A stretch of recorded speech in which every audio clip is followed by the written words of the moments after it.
My name is Andrew Perlott. Welcome to Socratic State of Mind. Stoics on the trolley tracks. Solving a useless thought experiment.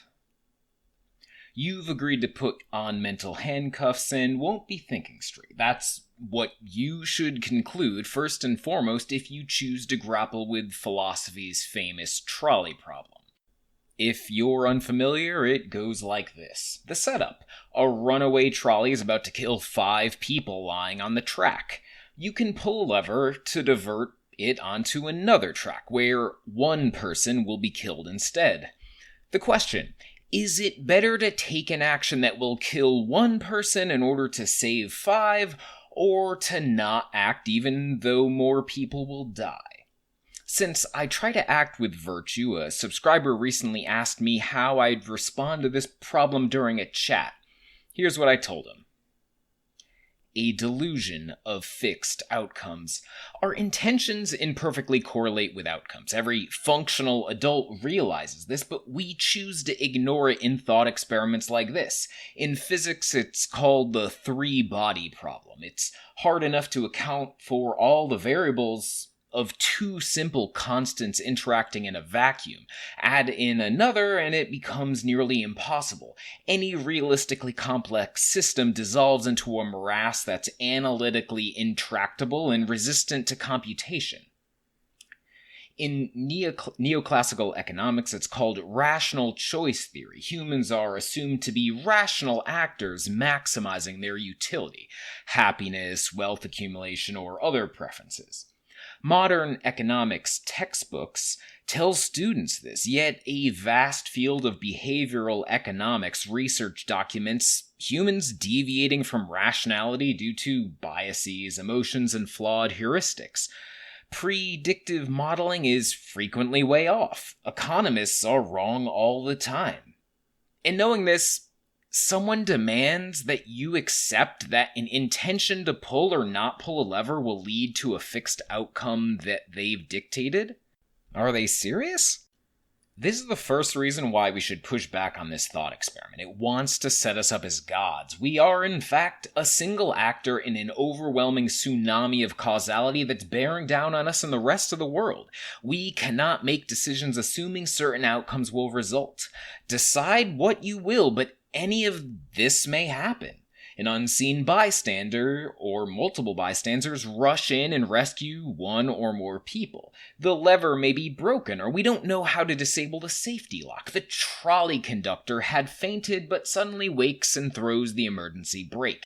And many other possibilities. So it's not in uncontrollable outcomes, but in intention where morality lies. What's your role?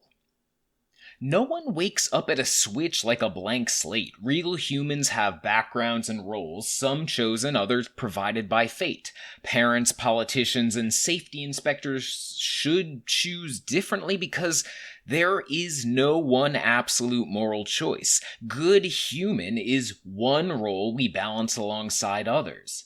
Does it not strike you as bizarre that you, a blank-slated human, is at this switch presumably in some rail yard or control tower? Are you a trespassing vandal or thief? Do you work for the public transit service? Are you a police detective coming to investigate whatever dastardly chain of events led to 6 humans lying on trolley tracks?